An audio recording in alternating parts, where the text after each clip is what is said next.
Hi, everyone. Welcome to the ManageIq Sprint 58 review. Let's get started. Next slide.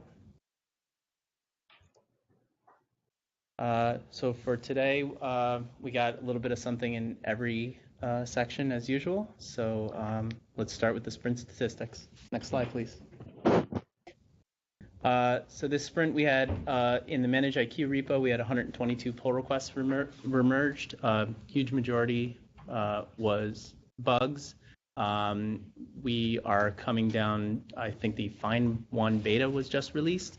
So a lot of our focus has been trying to fix up problems. There's a few enhancements there, I think cleaning up some of the features that made it into the alpha but didn't quite get fully there. Those features are getting finished up. And we have a good set of numbers everywhere else. Next slide, please.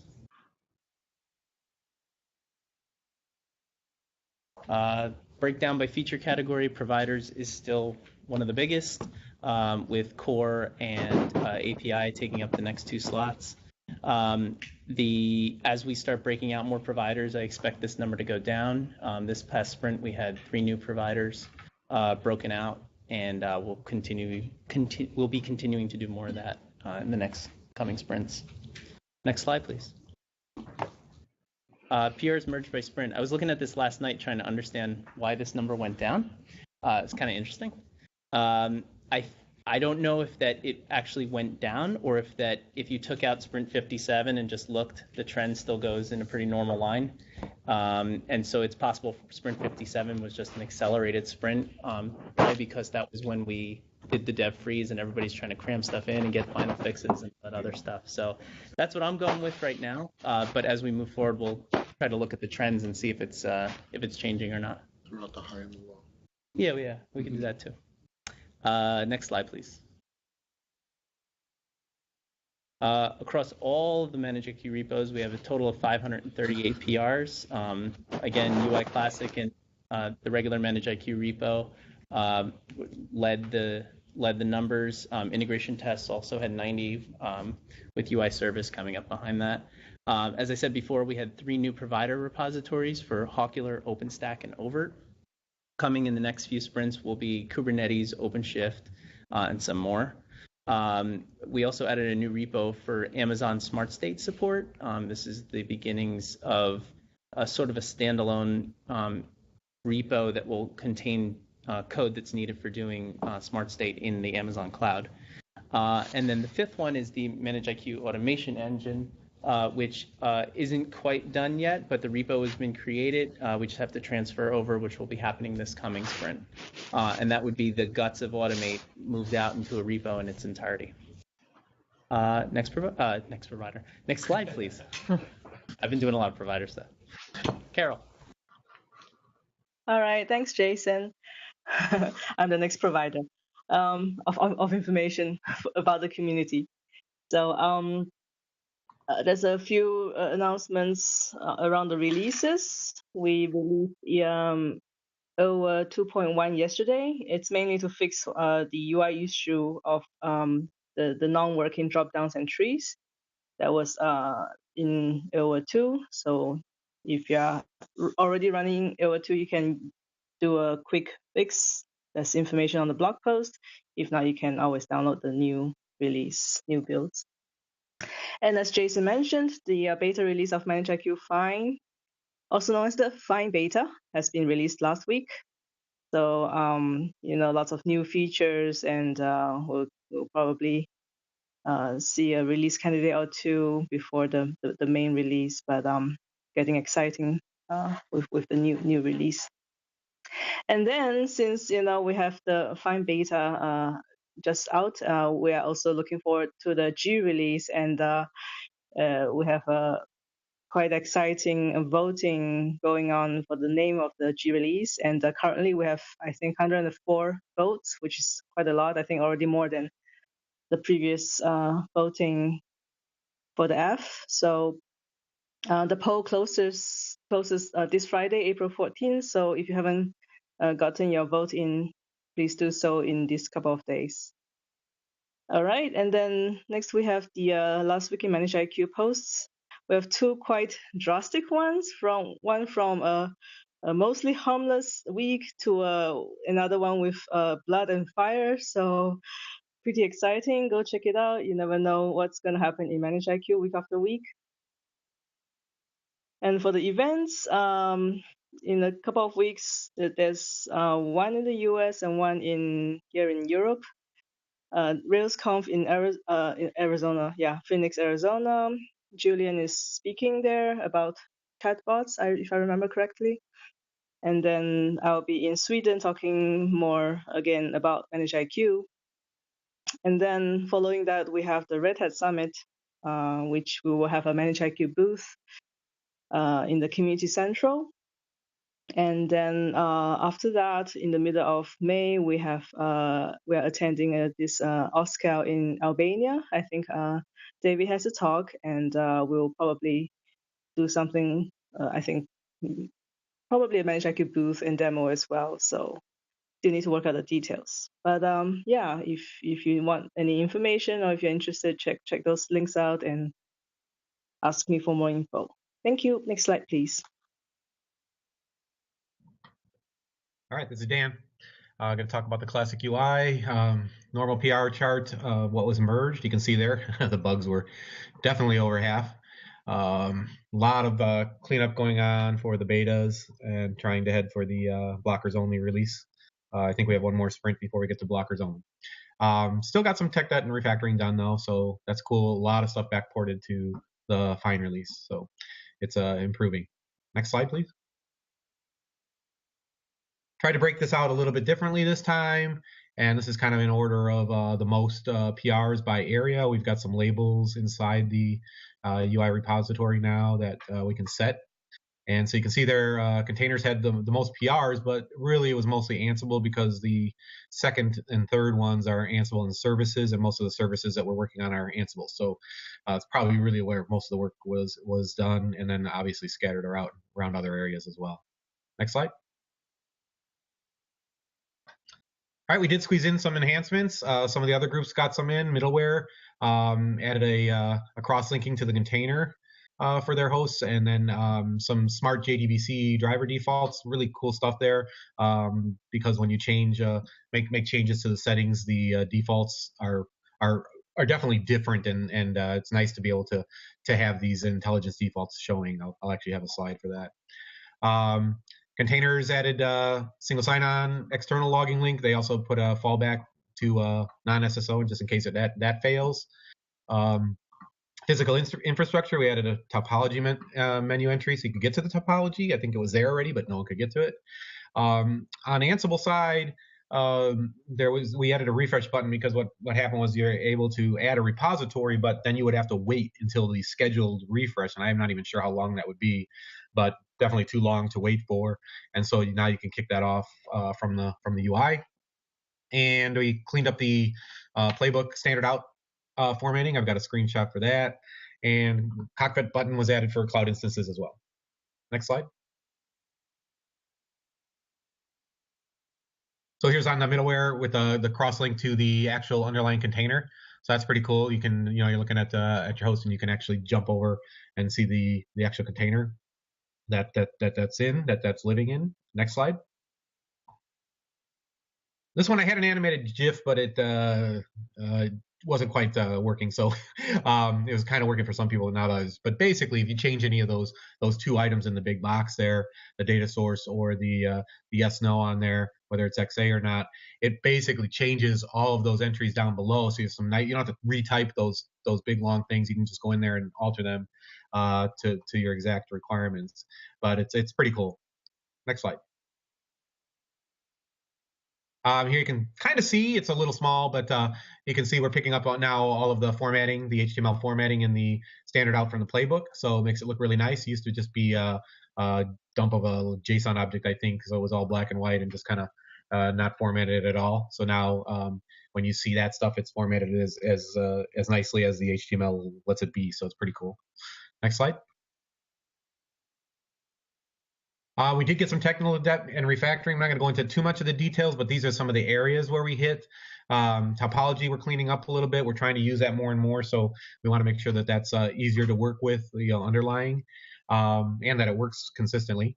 Angular, we're heading towards being Angular 2/4 compatible in probably the G release. So we're trying to clean up some of our code there to get us there. Some changes made in RBAC and LDAP, a lot of deduplication and styling and things like that. On the refactoring side, we're still trying to get all the mix-ins in. That's an ongoing project. Toolbars, there were some changes there. Definitely trying to get a lot of the code to common areas. You'll see a lot of that happening.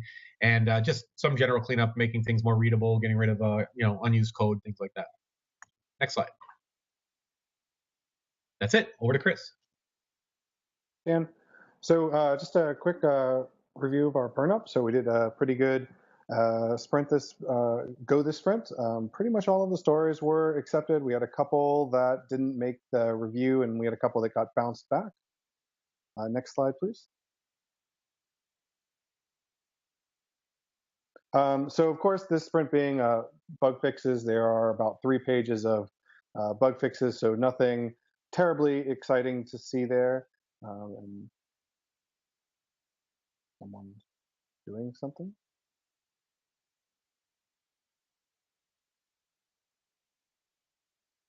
I'll wait. Thanks. Next slide. Next slide. After the bugs? Yeah, keep going. Another.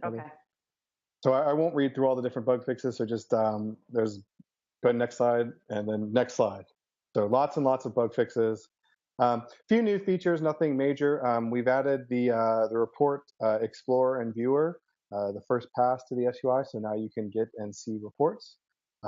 We've gone ahead and hit the dialog editor for the time being. We've enabled RBAC on some more pages.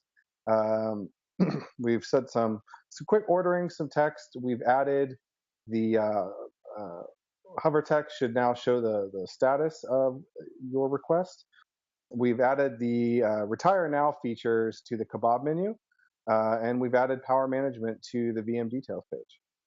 Next slide, please. And finally, just a few little housekeeping things. We, of course, updated our external dependencies, the biggest being updated yarn to the latest version.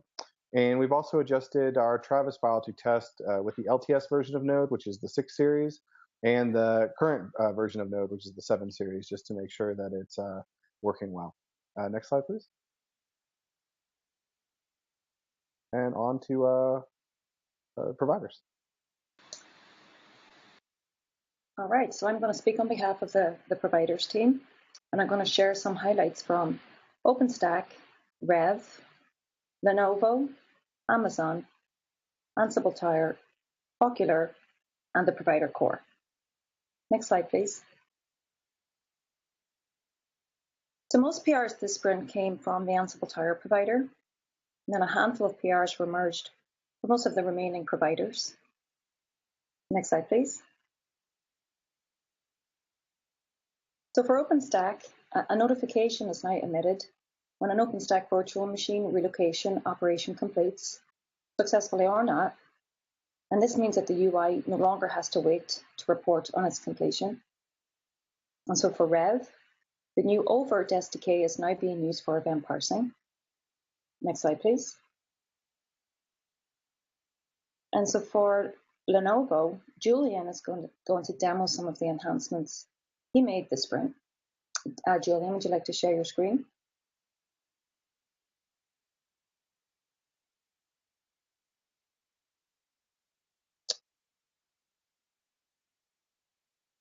Hopefully you can see this now. Yes, we can. Right. So if you remember last sprint review, we showed that we've created a new physical infrastructure page within ManageIq. And so now what we have is we've updated the refresh. You can see we have a Lenovo provider here, and there's no physical servers. So if we go over to the terminal and perform a refresh now, we should be able to get some data. So first of all, we'll just create a Lenovo object. Then we'll create a refresh. And then we'll perform the actual refresh itself. So now if we reload the page, we should see that we now have 14 physical servers. So we haven't got any UI pages to show that yet because that PR hasn't been merged yet because it's quite a big PR. So if we just hop over to the database and have a look at the physical servers table, you can see this is now filled in with lots and lots of information, which hopefully should be the same information as the Lenovo server has itself. So not only are we filling in the physical servers tables, we're also now mapping into lots of other ManageIq tables, so we can fill in hardware and see how that links to the physical servers IDs. We've got CPU sockets, we've got total number of cores, and link to computer system. And also we're filling in the firmware data for each physical server so we can see kind of what each one contains. And this is all a great start so that we can link this into other objects within ManageIq. So hopefully in the next sprint, we'll be able to see something like, for instance, OpenStack, we'll be able to see that it's running on a Lenovo server, and then we can have all of these nice mappings throughout the data. So that's me. Thanks very much.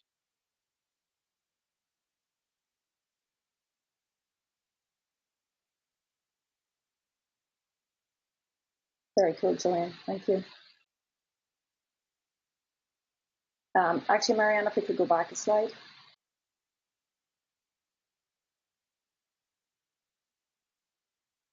So for Amazon, in Sprint 57, Dan added the ability to map AWS tags to ManageIq categories and tags. So today he's going to give us a demo of that. Dan, over to you.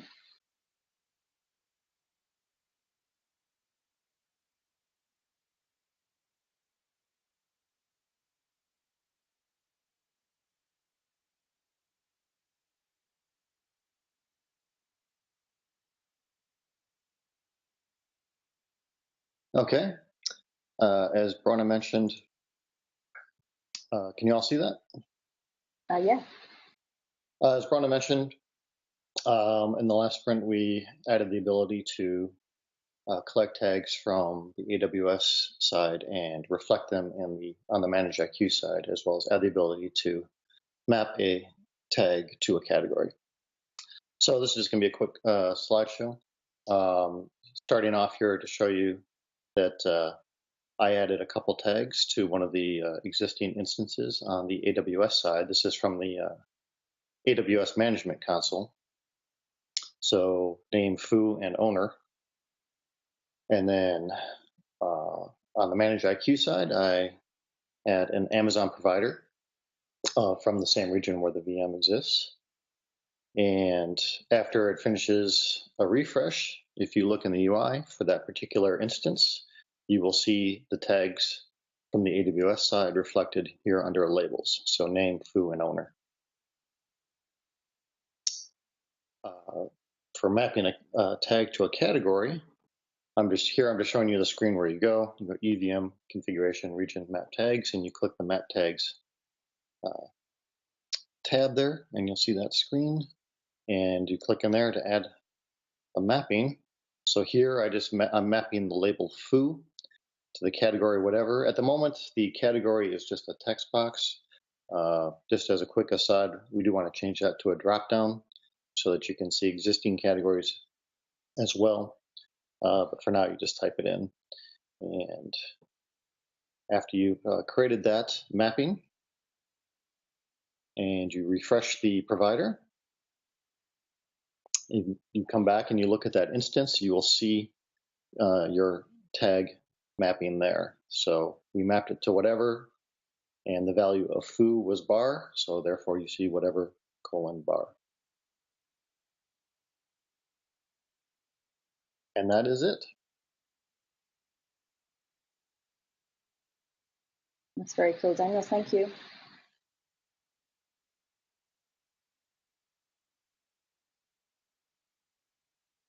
Okay, so for the Ansible tire provider, James added an enhancement that gets the status of Ansible tire's attempt to sync a repo's playbooks.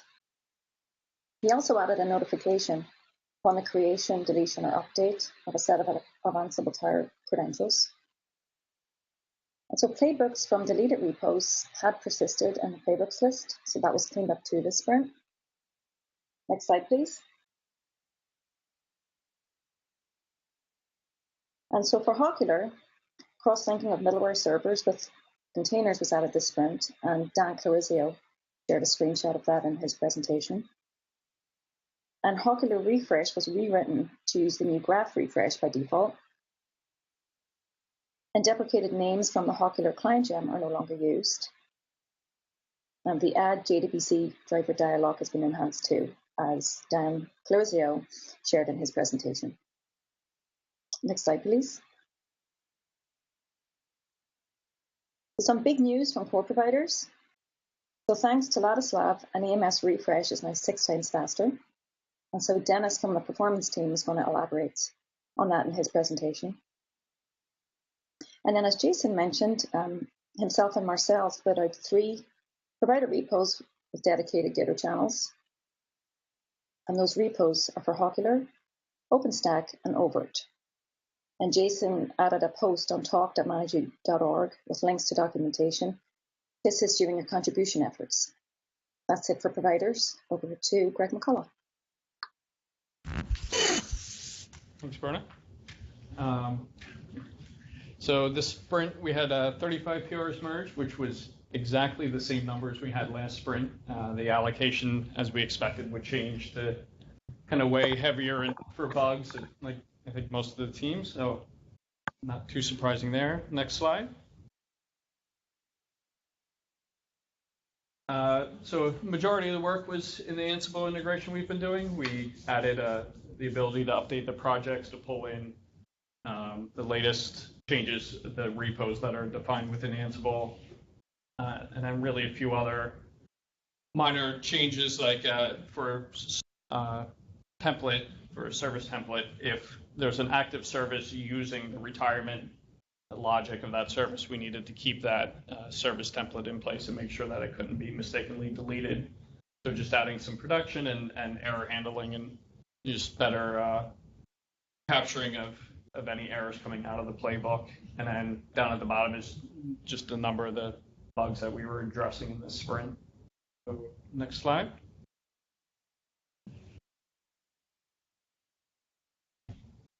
So from the enhancement side on Automate, this first one, the service model auto creation was merged this sprint, which is if you've added new models for some of the other providers or other areas of the product, they're normally backed by service models, and we had tests in place to make sure that there was coverage for that.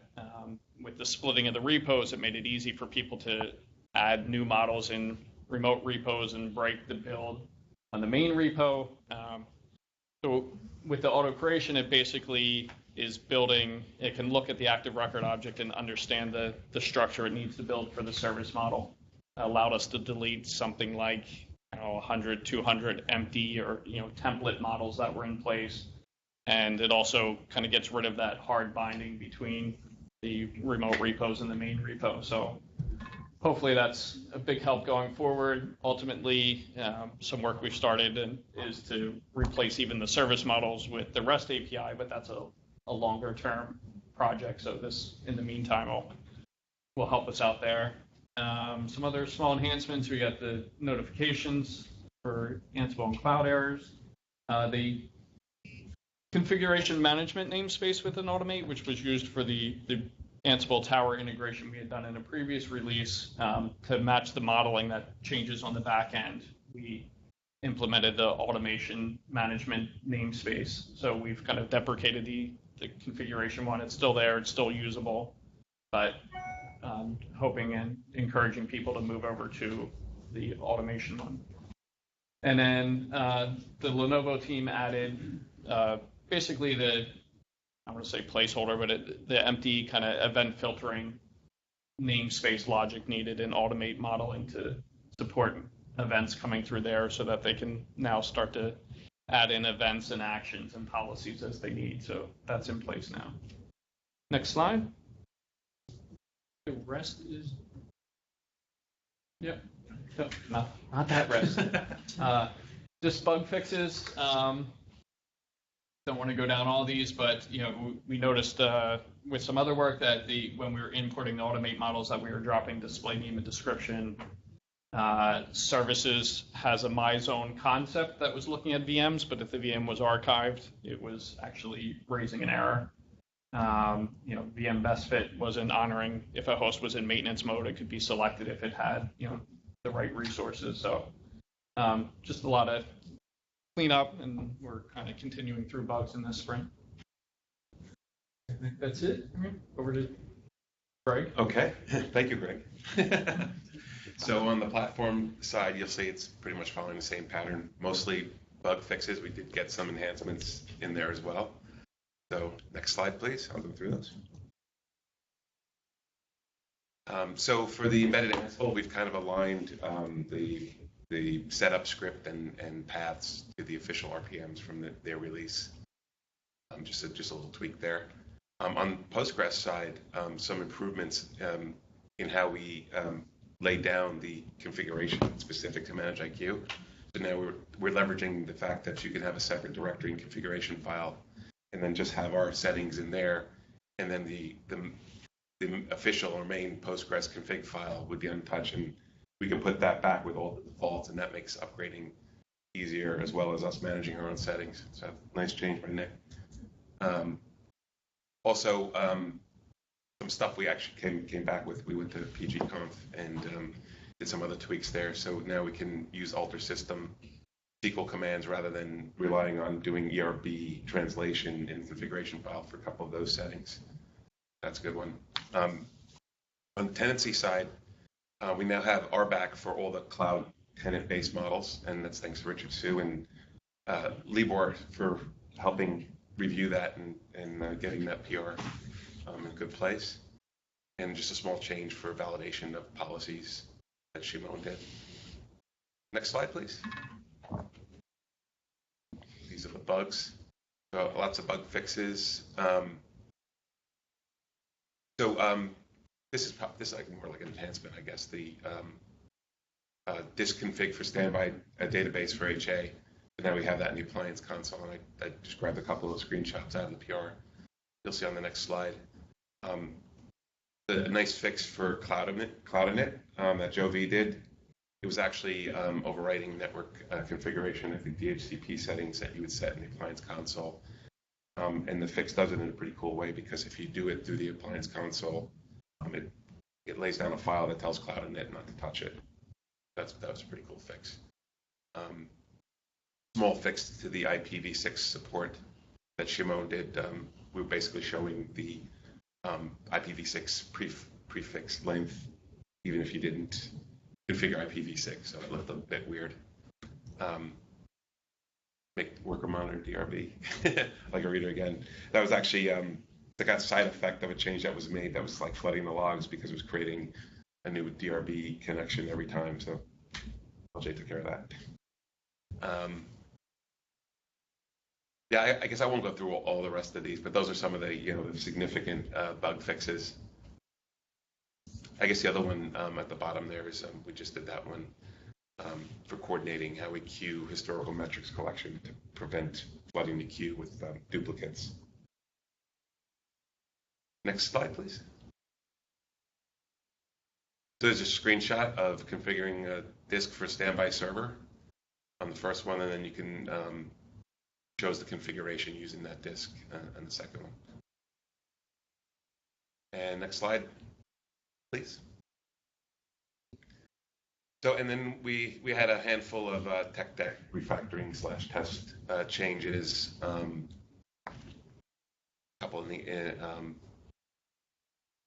yeah, I guess I probably won't go through all these. You can see them there. That's it for platform. I'll turn it over to Alberto for the API. Thanks, Greg. So with the final release being completed here, so we bumped up the versioning of the API from 2.4.0 pre to 2.4.0 for the final release, and updated master for the next G release to 2.5.0 pre. Next slide, please. Okay, minor update to API settings. We now also return the prototype section of the settings that was needed for the UI. Next slide, please. All right. right, enhancement by Jillian. So here we needed the ability to edit VMs. So this is equivalent to the edit VM in the UI, where you can update the custom identifiers, description, parent and children. This is not for memory or CPU, which is a different action for reconfiguring VMs, and that's, that'll be in the future. It's not available today. Here we're showing you an example, sending the updates to a VM, the custom identifiers 1 through 9 available, description, and the parent and child resources. And we can also do bulk updates, targeting the collection. Next slide, please. Okay, another enhancement by Jillian. Last sprint, we had the ability to add resources to services, and here we allow to remove resources. So the action is remove resource. Again, we're able to target a service resource or doing it in bulk. So just a simple signature where we send in the resource href or ID. But as you can see with the bulk, you can remove multiple resources from the same services or from multiple services, and it keeps it good as far as the action results. Straightforward one-to-one. Next slide, please. And yes, so the other enhancement by Jillian was the ability to remove all resources from a service. Again, that's available on a service resource or doing it in bulk. And that's it for the API. Next slide, please. Okay, off to Dennis. Okay, so the inventory refresh has been getting a lot of attention in the past few months, driven largely by scaling issues as we move into larger environments. Ladislav and Marcel have done the heavy lifting on creating the new graph and target refreshes. These give us a much better execution profile and reduction in memory usage. The past sprint, Ladislav made some changes to our legacy refresh code, primarily addressing some issues we're seeing in some large environments today. Essentially, the inability of a full refresh to complete in the 120-minute timeout window. The changes also decreased memory used during these refreshes. With the changes in place, testing showed that refreshes were able to complete in about 22 minutes. That's the amazing 6 times performance improvement that Bronagh called out. So while legacy keeps chasing the new graph and target refresh from a performance perspective, the graph and target are still the overall winners, plus they offer the foundation for additional performance enhancements in the future, which are not possible with the legacy refresh architecture. Next slide, please. Okay, the ManageIq queue received some love this past sprint from Keenan. Part of the changes included removing a count star and an unneeded worker lookup, which in testing, these changes yielded about a 26% speed increase and a 16% reduction in memory usage. As we enter larger scale environments, these sort of wins are essential to our ability to support these environments as the queue activity grows along with the size of the environment. Next slide, please. Database seeding. The topic of database seeding has come up many times over the past year and a half or maybe even longer. As it exists today, seeding is a significant part of the appliance startup time, and its execution blocks parallel appliance startups, which in large environments with many appliances really hurts when needing to restart the application. A proposal this past sprint was drafted addressing the seeding issue, largely addressing the when we need to seed, which is not really every boot. Once the proposal has been vetted, we'll move on to implementing a solution to eliminate this boot time performance issue.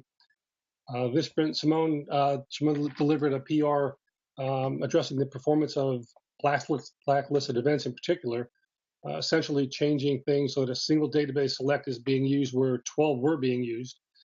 Testing showed that this resulted in about a 96% speed improvement of blacklisted events, and these were one of the larger components of seeding for a time perspective. So that was a really big improvement. And now on to Dave for QE. Next slide, please. Hey, how's it going? You guys can hear me? No. No. Not hear me? Barely hear you, Dave.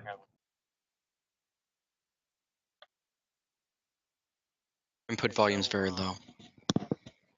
Yeah, I don't know. Pete, you want to take it? Yeah, I can take it if you guys can hear me okay. Sounds good. Yep. Okay, cool. Continuing to do, obviously continuing testing. We ended our DOLAC sprint yesterday. There are a number of enhancements that went in. We're light on the details this time, but we have updated ourselves to PyTest 3. Which is a big deal for us. We've been trying to do that for a long time. Brings with it some new enhancements, some more stabilization and bug fixes. So that's very good. You can see there's a large number of test fixes. Some new tests been added in at 16 PRs on that, 81 in total. Over and above that, it's just a continuation of working on the modularization stuff to try and make it so that we can have pluggable providers, just like ManageIq can in itself. We are making steady progress on that, and we are soon to be implementing a quick start script, which will allow it to be a lot easier to get up and running with the testing framework itself. I think that's pretty much it.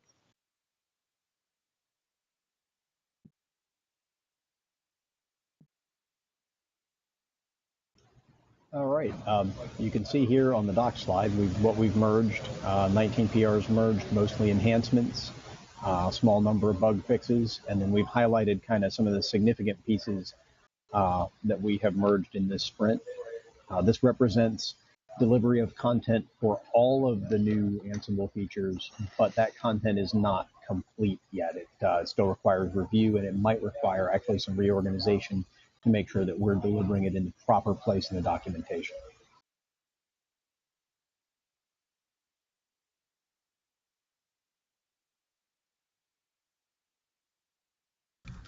All right, next slide. And yep, that's it. Thanks everyone for a great sprint. Got a lot of work done. Looking forward to the next one. I didn't see any questions in the chat, so I think we'll wrap it up.